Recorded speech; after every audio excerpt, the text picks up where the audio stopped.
Este programa contiene escenas que han sido dramatizadas prestando especial atención al rigor histórico. Beirut, Líbano, 1983, una ciudad en llamas. Una nube muy oscura se ceñía sobre Beirut, una ciudad sumida en una profunda agitación. Una cruenta locura. Un caos total. Norteamérica estaba a punto de probar por primera vez el sabor de la yihad suicida. El objetivo fue la embajada estadounidense en Beirut. El atentado contra la embajada fue el primer incidente grave contra intereses norteamericanos. La CIA enviaría a un hombre con un objetivo. Querían saber quién había volado la embajada y habría represalias.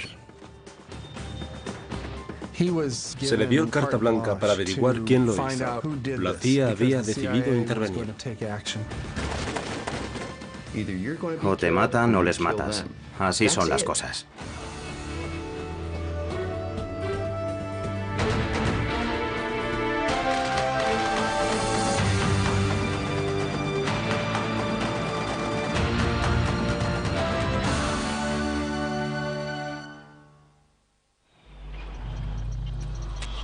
Captain Crunch.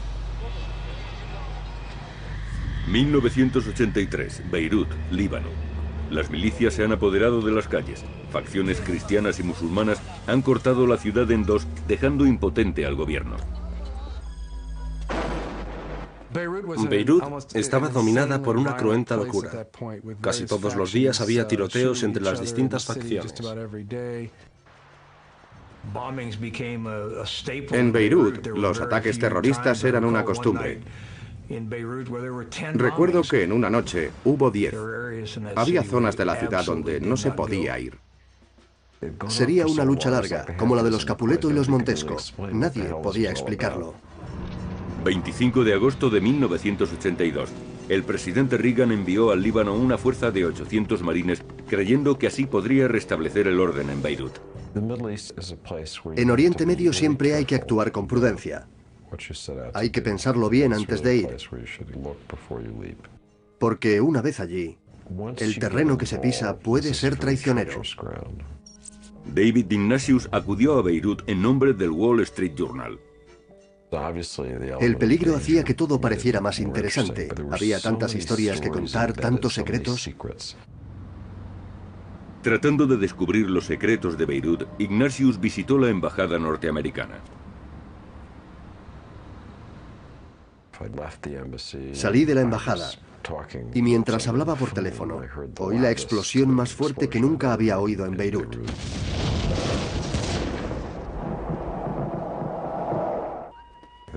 Fue tremenda.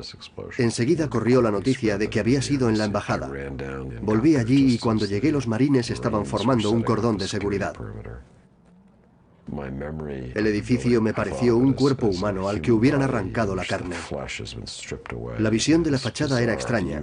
Había desaparecido. El cemento se había desmoronado. Había quedado desnuda. Había gente corriendo de un lado a otro, tratando de averiguar quién había muerto y quién estaba vivo. Otra cosa que recuerdo era la cara de angustia de los jóvenes marines que trataban de mantener el orden. ¿Quién era el enemigo? ¿Contra quién combatían? En Beirut, Estados Unidos cruzó el Rubicón del terrorismo fundamentalista.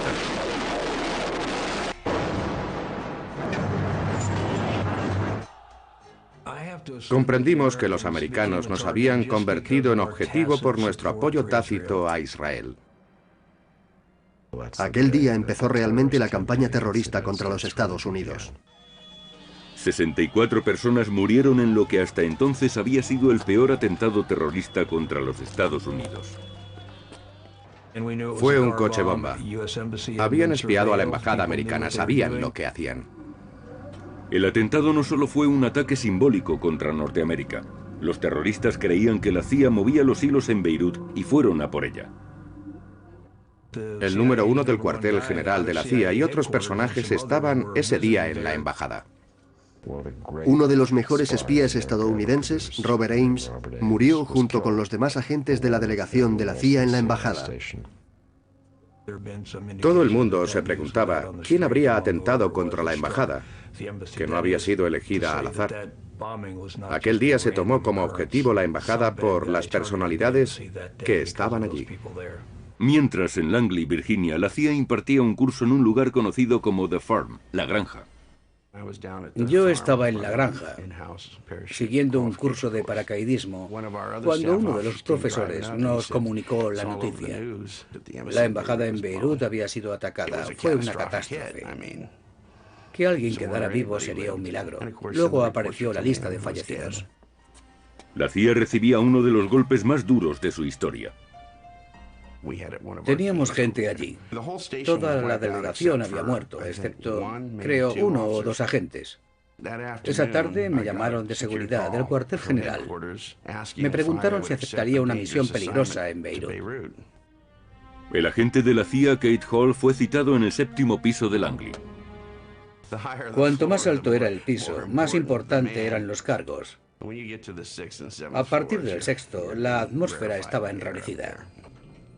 A Hall se le propuso una misión que cambiaría su vida y repercutiría en la historia de Estados Unidos. La misión era encontrar al autor o autores del atentado y acepté.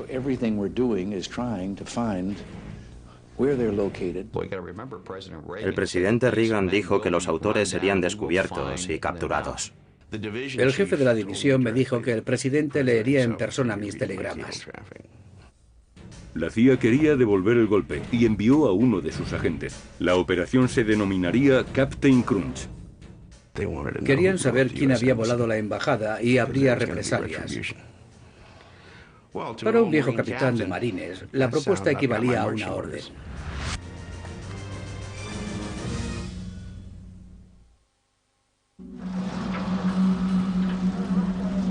El 18 de abril de 1983, la embajada norteamericana en Beirut fue destruida por un coche bomba. 64 personas murieron y casi toda la delegación de la CIA en Oriente Medio borrada del mapa. La agencia encargó al llamado Captain Crunch que investigara. A Keith Hall le asignaron la misión desde las más altas esferas de la CIA. Beirut estaba inmersa en una guerra de una violencia increíble. Hall debía averiguar quién estaba detrás del atentado terrorista contra la Embajada de los Estados Unidos. No hay pruebas documentales que vinculen a Hall con la misión. Cualquiera que trate de investigar la historia de Kate se topará con la agencia. Ni confirmamos ni negamos. Ni siquiera admitirá que trabajó para ellos. Conocí a Crunch en la agencia. Pasamos buenos ratos juntos. Lo que no bebía uno, se lo bebía el otro. Le pusieron ese apodo cuando era agente de policía, antes de ingresar en la CIA. Tenía cierta propensión a resolver todo de forma violenta. Crunch pertenecía a una patrulla motorizada. Llevaba pistola y porra. Cuando Crunch detenía a algún revoltoso, cogía la porra y se aseguraba de que el sujeto entendiera bien lo que le decía. Por eso le llamaban Crunch. La agencia valoró la experiencia militar y policial de Hall. Como a cualquier agente, me entrenaron para el espionaje. Aprendí a encontrar, evaluar y reclutar agentes secretos. Así trabaja su personal en las embajadas. La CIA se compone generalmente de agentes que podríamos considerar espías, pero que generalmente no lo son. Principalmente trabajan en las embajadas. Sus credenciales son del Departamento de Estado. Trabajan para la CIA, pero oficialmente pertenecen al Departamento de Estado. Se dedican a reclutar a extranjeros como espías para los Estados Unidos. En mi opinión, aquello no estaba bien. Los agentes tenían que hacer 2 trabajos, uno para el Departamento de Estado, que los encubría, y otro para la CIA. ¿Y qué sacaban de todo eso? También existe un grupo más selecto, orientado a la acción, que no se ocupa de reclutar gente, sino de las acciones. Yo me fijé en el lado paramilitar, que era el que me atraía. Era lo que yo buscaba. El grupo paramilitar es conocido como la Banda de los Hermanos. Íbamos a lugares poco apetecibles. Nuestra misión era arreglar cosas o estropearlas. Todo dependía de a quién apoyáramos. Y a eso nos dedicábamos. Kate provenía de la División de Operaciones Especiales. Ejercíamos la acción directa por todo el mundo, en misiones concretas. Las dotes detectivescas de Hall le fueron muy útiles para investigar el atentado contra la embajada. Se le dio carta blanca para averiguar quién lo hizo. La CIA había decidido intervenir. Las altas esferas le dieron autoridad para hacer todo lo que fuera necesario. Pasé 3 o 4 días estudiando informes para comprender lo que estaba ocurriendo en Líbano.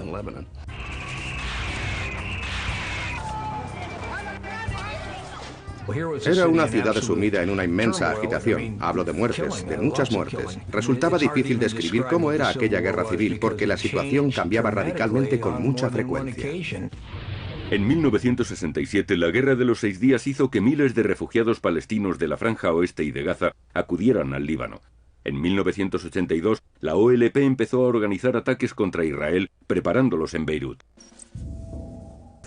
En aquellos días los palestinos eran muy arrogantes. Los cristianos libaneses, no sin razón, tenían cada vez más miedo. Por eso empezaron a formar milicias cristianas para defender sus barriadas. La ideología de muchas milicias cristianas era básicamente fascista. Una de las fuerzas principales era la falange cristiana de los maronitas. Era probablemente la facción más importante y luchaban contra todos. Israel se alineó con la falange cristiana en contra del enemigo común, la OLP. Eran muy violentos. Y la Liga Árabe solicitó al ejército sirio que restaurara el orden. No era como nuestra guerra de secesión norte contra sur. La dinámica de aquella guerra fue muy compleja y con frecuencia cambiaba de rumbo. 6 de junio de 1982. Israel atacó a las fuerzas sirias del Valle de Bekaa y rodeó Beirut Occidental, exigiendo la retirada de Arafat y de la OLP. La falange cristiana celebraba que los israelíes estuvieran allí, porque la OLP estaba destruyendo la ciudad. Los hebreos se hicieron finalmente con la situación.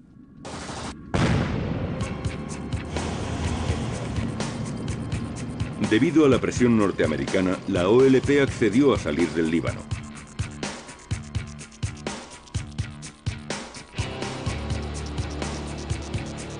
Una fuerza de pacificación de 800 marines garantizó la salida de las guerrillas de Arafat. A los 10 días de la retirada de Arafat, los soldados norteamericanos abandonaron el Líbano. 15 de septiembre. Rompiendo su compromiso verbal, los israelíes entraron en Beirut Oeste en busca de remanentes de la OLP. Los israelíes invadieron la ciudad. Venían del norte para tomar represalias. 16 de septiembre. La noche cae sobre los campos de refugiados palestinos de Sabra y Shatila. Los soldados israelíes rodean los campamentos mientras las fuerzas libanesas se aproximan. Recuerdo que mucha gente de Sabra y Shatila acudió a nosotros. Parecían haber enloquecido. El pánico se reflejaba en la cara de las mujeres y de los niños palestinos. Decían que les estaban matando. Asesinaron a cientos de palestinos en aquellos campos, incluyendo mujeres y niños.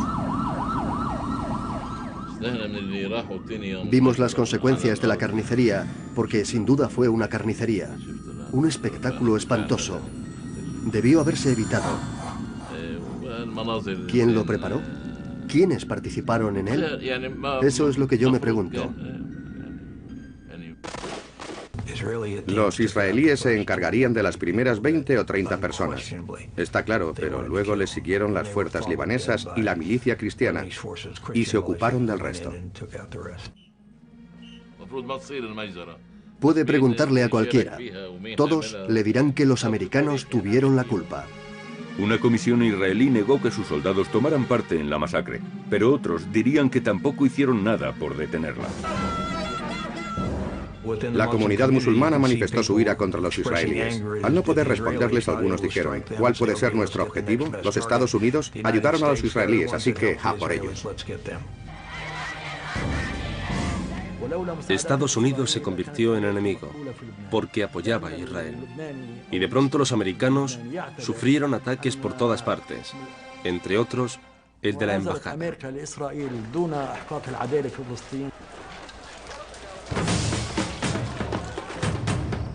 Estados Unidos se enfrentaba a un nuevo enemigo despiadado e iracundo. Keith Hall fue el hombre elegido para descubrirlo. Mi misión en Beirut estaba clara: encontrar a los autores del atentado. La información serviría para tomar represalias, así que hice las maletas y viajé hasta allí. La misión incluía mantenerse con vida, pues desde el momento en que bajara del avión, llevaría una diana en la espalda.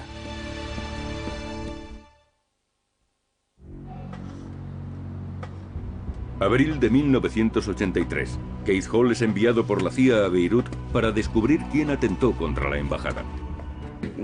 Volé en la Pan Am junto con un compañero. No puedo decir su nombre, en la agencia no se dan nombres. Muchas de nuestras actividades todavía permanecen en secreto. Nos entendíamos y confiábamos el uno en el otro. Nuestras vidas dependían de ello. Había tantas facciones enfrentadas en Beirut que Hall no podía fiarse de nadie. En Oriente Medio es normal cambiar de bando o trabajar para 3 o 4 a la vez. Muchos viven de eso. Un occidental destacaba fácilmente, independientemente de las circunstancias, y siempre había gente vigilando. Aquello era territorio comanche, y si eras extranjero inmediatamente te convertías en un objetivo. Literalmente, Hall tenía que dormir en un lugar distinto cada noche. En aquellos días, los asesinatos y secuestros eran habituales. Si querías sobrevivir, era mejor no permanecer en un lugar fijo. Para sobrevivir, tuvo que recurrir a la discreción, a sus dotes detectivescas. Hall solicitó la ayuda del maltrecho ejército libanés. Nos hicieron un hueco en el Ministerio de Defensa y empecé a trabajar con un libanés, el coronel Cassis, el jefe de su servicio de inteligencia. En Beirut ocurren cosas como esas sin que tengamos ninguna noticia, sin que sepamos nada. Los libaneses no podían aportar mucho. No podíamos hacernos cargo de las personas que arrestáramos, ni disponíamos de un lugar donde retenerlas. Por eso, nos dejaron una sala en el sótano del Ministerio de Defensa y pusieron rejas a manera de celdas. Hall salió a la calle en busca de sospechosos. Keith iría acompañado de agentes libaneses para buscar y arrestar gente en la misma calle. Me acompañaban un intérprete y varios hombres para tratar de reunir información mientras los israelíes seguían convirtiendo la zona en un auténtico infierno.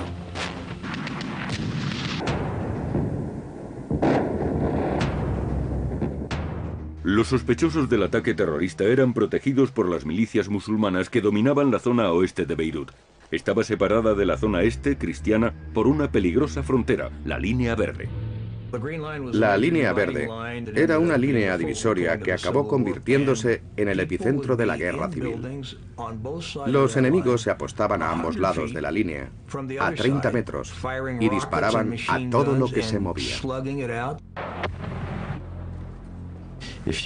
Si querías pasar de una zona a otra, te agachabas dentro del coche, confiando en que la estructura metálica detuviera las balas, y el conductor aceleraba al máximo para cruzar lo más rápidamente posible la línea verde.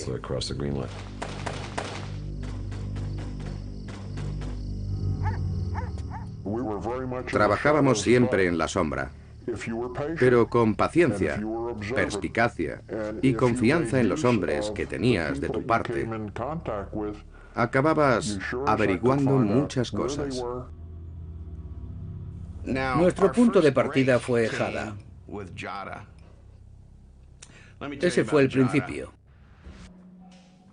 En aquellos días habíamos cogido 4 prisioneros y sospechábamos que estaban involucrados en el atentado.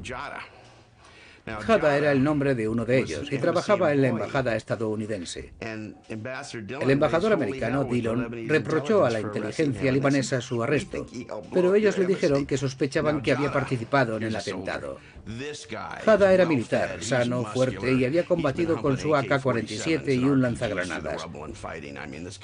No era un enclenque, era duro y nos odiaba, se le notaba en los ojos.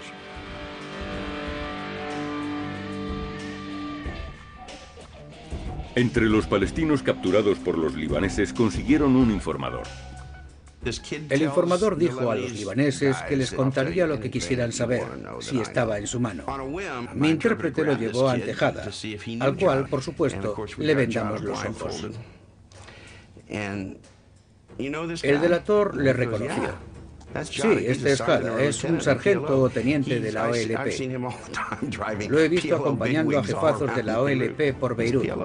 Pertenece al núcleo de la OLP. Aquello fue definitivo. ¿Cómo podía la embajada contratar a esa gente? Hall quería presionar a Yada para obtener información, pero no era tan fácil. Teníamos órdenes de no tratar directamente con los sospechosos. Le pasábamos las preguntas a un intérprete libanés y él les interrogaba en otra sala. Nosotros lo veíamos por circuito cerrado de televisión. Suena a chiste. Teníamos buenos interrogadores, pero no con tanta experiencia como los americanos. Los interrogatorios no eran eficaces. Sin embargo, el cuartel general no hacía nada para ayudarnos. Hada nunca se abrió a nosotros. Se negaba a hablar. Si Hall estaba pendiente de estas personas, otros estaban pendientes de Hall. Siguiendo las técnicas de supervivencia personal, cuando estaba de vuelta en mi habitación, apilaba todo lo que tenía contra la puerta, excepto la cama. Había que tener en cuenta la ley de Murphy, que dice que si algo puede salir mal, saldrá mal. Siempre llevaba una bolsa, la llamábamos la bolsa de escape. Llevábamos una bolsa de supervivencia por si sobrevenía una situación difícil o apurada. Si usted tuviera que salir corriendo de una habitación porque alguien quisiera matarle, ¿qué se llevaría consigo? A veces eran disfraces. Siempre llevábamos ropa para cambiarnos. Entre los agentes era típico bromear sobre lo que contenía la bolsa de escape. Yo siempre llevaba un poco de licor en la bolsa y me lo bebía aunque no estuviera en una situación apurada. Ignoro lo que Hall llevaba en la suya, pero seguro que había una pistola y mucha munición.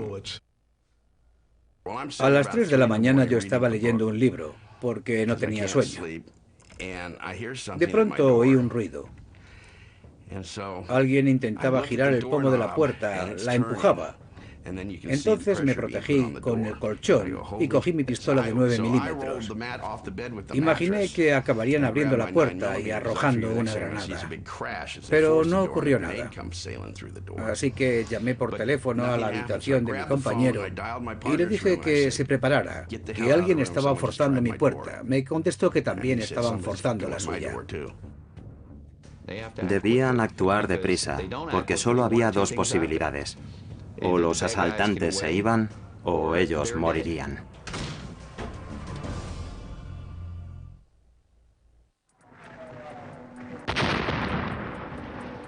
...6 de mayo de 1983, Beirut, Líbano. Mientras el agente Hall de la CIA investigaba el atentado contra la embajada norteamericana, alguien seguía sus pasos. El pomo de la puerta estaba girando. Hall alertó a su compañero en la habitación de al lado.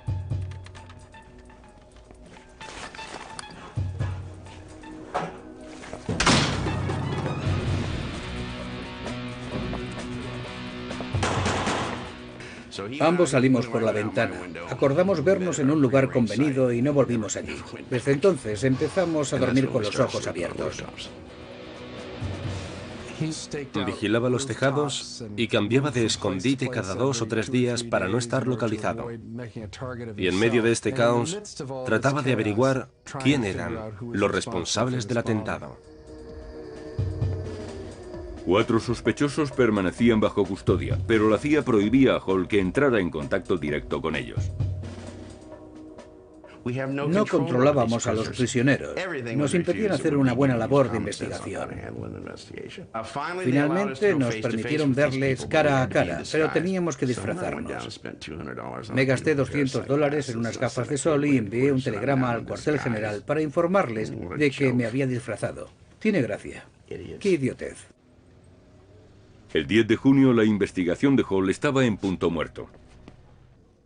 Fui a ver al jefe adjunto de la delegación. Me reuní con él y le dije que quizá deberíamos irnos a casa, porque en aquellas condiciones no íbamos a conseguir nada. Le dije que podíamos obtener información, que había que ponerse serios. No podíamos esperar. Y me dijo, consigue la información. Desde entonces empezamos a usar técnicas de interrogación. Se les privó de alimento, de sueño, se les hacía pasar del calor al frío. Usamos técnicas para hacer que se derrumbaran. Hall tomó parte en los interrogatorios, que fueron muy violentos. Si los prisioneros no proporcionaban información, sufrirían las consecuencias. Antaño, cuando un interrogado gritaba, la policía decía que se le había hecho sudar. Con esos métodos y con tiempo se consigue que hablen de la organización y de sí mismos. Hall creyó que era mejor decirles la verdad, que los Estados Unidos querían averiguar quién cometió el atentado para tomar represalias y que, por tanto, él tenía autoridad para hacer todo lo necesario y lograr que hablaran.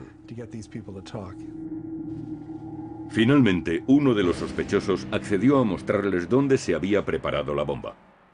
Abu Hassan nos mostró dónde estuvo el vehículo bomba la noche anterior al atentado. Encontramos en el suelo pequeños trozos de alambre, de cable, cosas así. Lo recogí todo y lo metí en bolsas de plástico.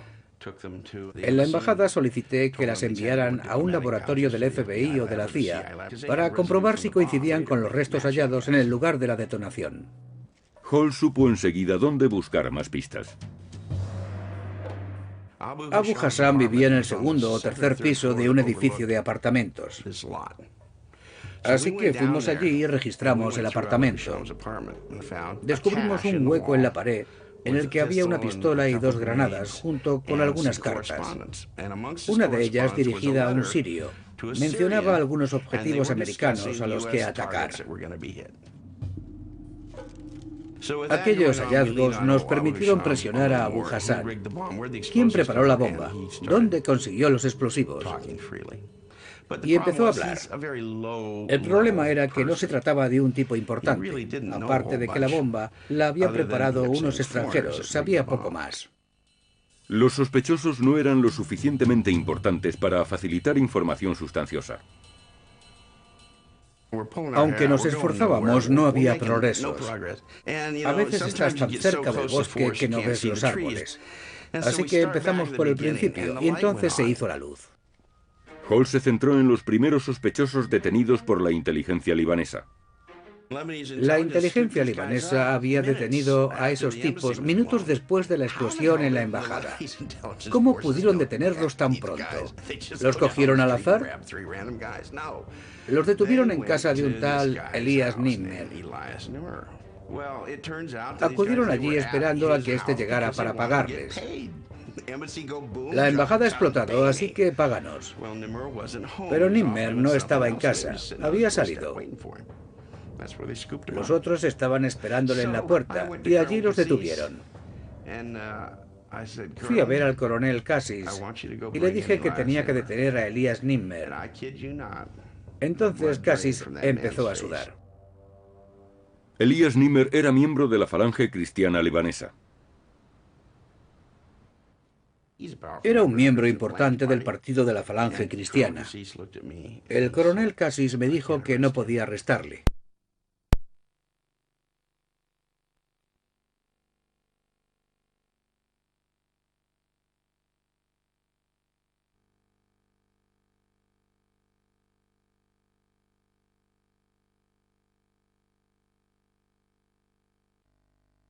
Más consideraciones. En ciertos pueblos, la traición es a veces la que da la medida de un hombre. equivale a poder. El coronel Cassis cogió el teléfono y al cabo de 45 minutos arrestaron a Nimmer. Esperaba ver a un tipo de unos 40 años, quizá más, pero resultó ser un niñato de 28 años, con oro por todas partes. Un tipo blando, de esos que no ha trabajado en su vida. Miraba con suficiencia pensando que todo era un montaje y que él era intocable. Me senté frente a él y le dije que era un agente de la inteligencia americana y que estaba allí para averiguar quién voló la embajada. Le dije que sabía que él tenía algo que ver y que empezara a preocuparse porque su vida estaba en mis manos. Pero él solo sonreía. Había que obtener la información de cualquier manera y a veces había que tomar medidas extremas.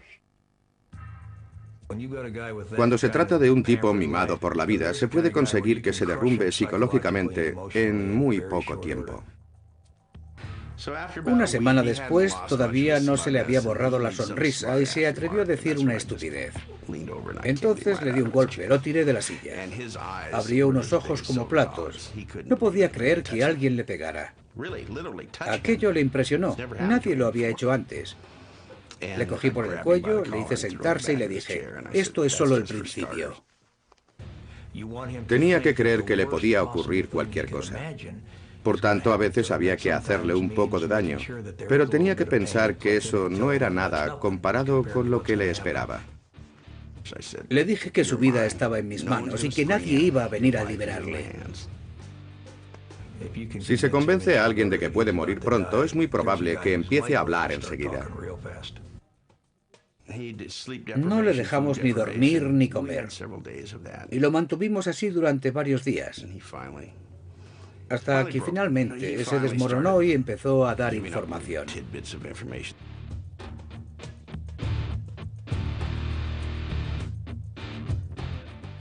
Yo iba a pagarles. ¿Pagarles por qué?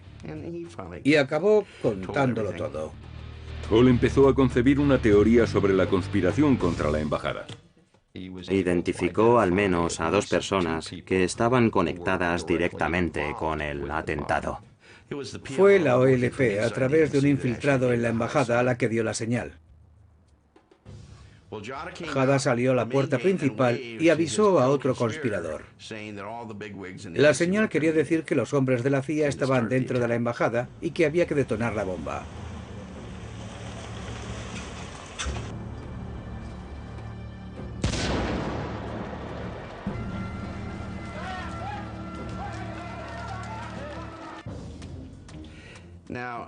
Nimmer era un tipo importante en la falange cristiana. Era el encargado del pago. Dijo que la mayor parte del dinero que él supiera provenía de los iraníes. Oficiales de inteligencia sirios habían preparado la bomba. La milicia Amal e Hezbollah habían proporcionado a algunos soldados de a pie. El trabajo de Nimmer consistía en pagar a los subordinados y hacer que después de la operación los sirios volvieran a Damasco y al valle de Baqá a través de los puestos de control de la falange cristiana. Los iraníes habían proporcionado los fondos y los sirios los conocimientos necesarios para organizar y realizar la operación. Y tenían un agente doble, triple o cuádruple ayudándoles, Elías Nimmer. Finalmente, el sospechoso de Hall acabó confesando. Hice que repitiera todo varias veces, hasta que estuve satisfecho, y entonces fui a ver al coronel Cassis a su despacho. Antes de partir del Líbano, Hall dio un consejo a las fuerzas libanesas. Les dije que debían custodiar a Nimmer con hombres de confianza, porque tratarían de matarle para que mantuviera la boca cerrada. Ahora tenían en su poder a un agente doble, a un agente importante. Hall volvió a Langley, ansioso de transmitir a la agencia la información solicitada. Pero su vida iba a dar un giro inesperado.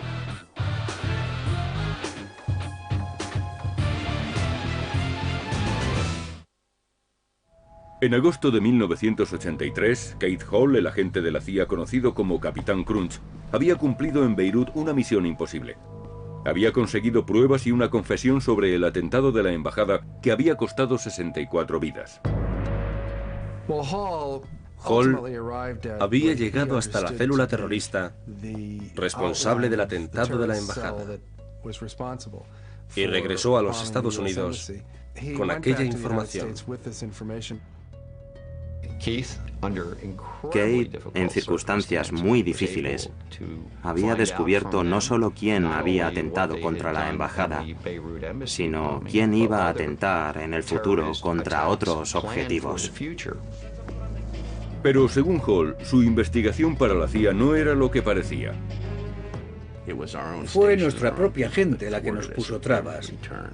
Cuando regresé a los Estados Unidos, me dijeron que no tenían ni la valija con las pruebas, ni sabían nada del garaje donde se preparó el vehículo bomba. No había llegado esa información. Era sorprendente. ¿Qué estaba ocurriendo? Le habían dicho que el mismo presidente leería sus telegramas, pero ningún telegrama llegó a los Estados Unidos. Todos quedaron atascados en los cuarteles generales de la CIA, en Beirut.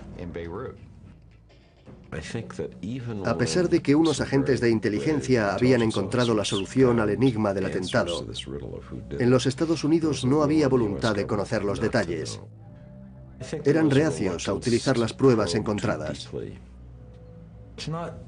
No es que un puñado de libaneses quisiera descargar su ira contra los Estados Unidos y decidiera atentar contra su embajada, sino algo mucho más grave.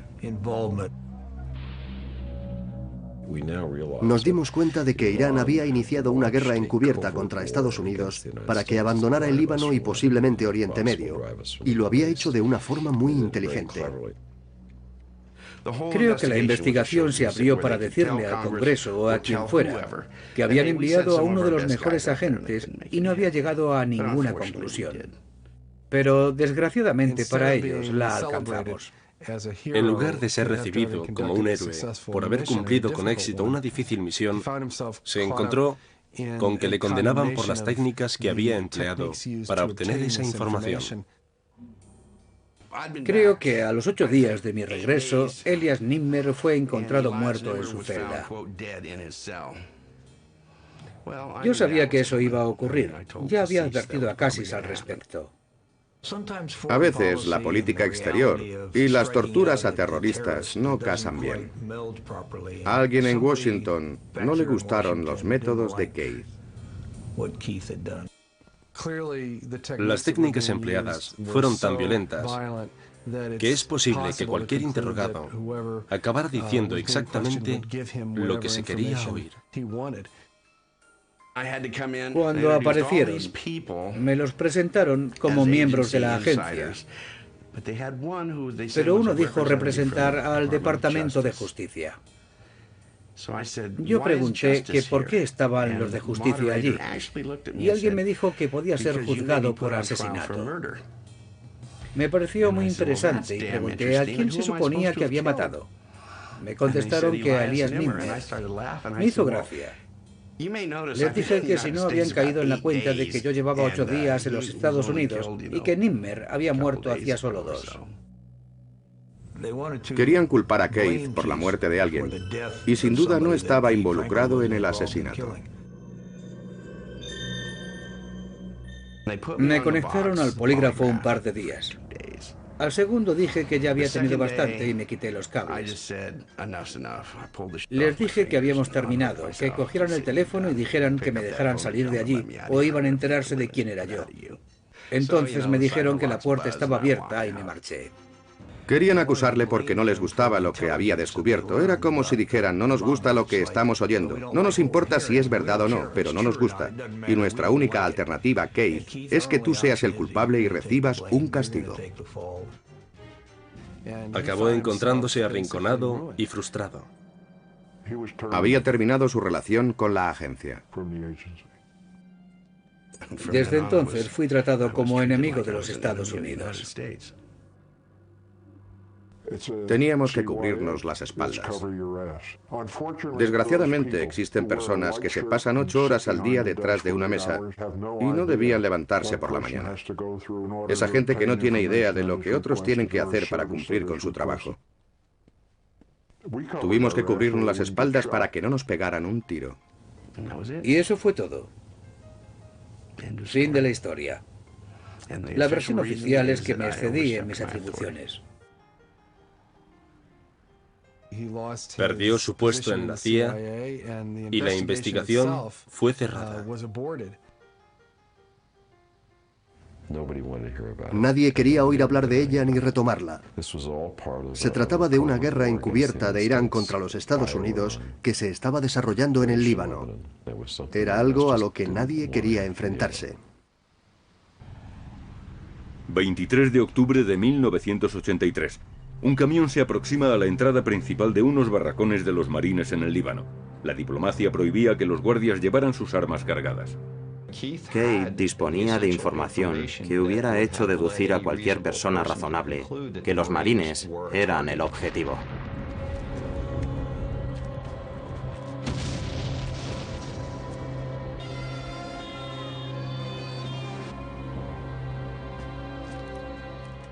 El atentado del complejo de los marines fue una continuación del atentado de la embajada. Y lo más trágico es que en Beirut se supo que se planeaba un atentado así. Murieron 240 marines. Fueron los sirios los que atacaron a los marines. La inteligencia siria con dinero iraní. La Casa Blanca admitió que conocía la complicidad de los sirios y los iraníes en el atentado.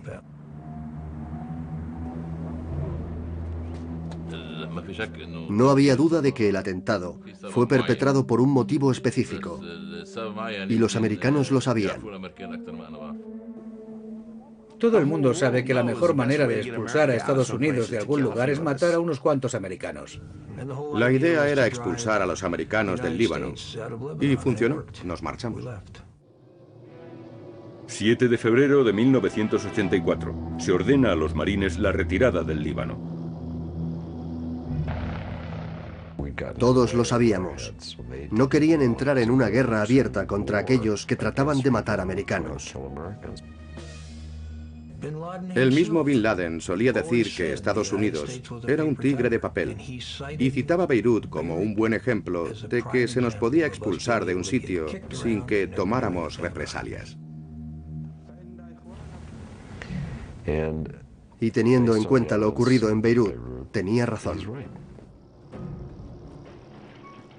Nadie fue castigado por el atentado contra los marines ni por el de la embajada. Nada. Se escondió el polvo bajo la alfombra. No había pasado nada.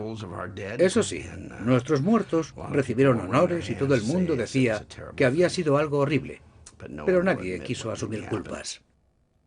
Hall se queja de que él fue la única persona castigada por el atentado contra la embajada norteamericana en Beirut. Con frecuencia, la palabra héroe es definida de forma distinta según quien combata en la guerra. Kate Hall fue un guerrero en el más puro sentido del patriotismo y arriesgó su vida para descubrir a los enemigos de su país. Keith Hall parece un personaje propio de otra época. Para una misión tan importante, no se puede enviar a un solo agente de la CIA armado con un bate de béisbol. Kate fue entrenado y actuó según las tácticas y la escuela de la CIA, pero trabajó para ella en el momento equivocado.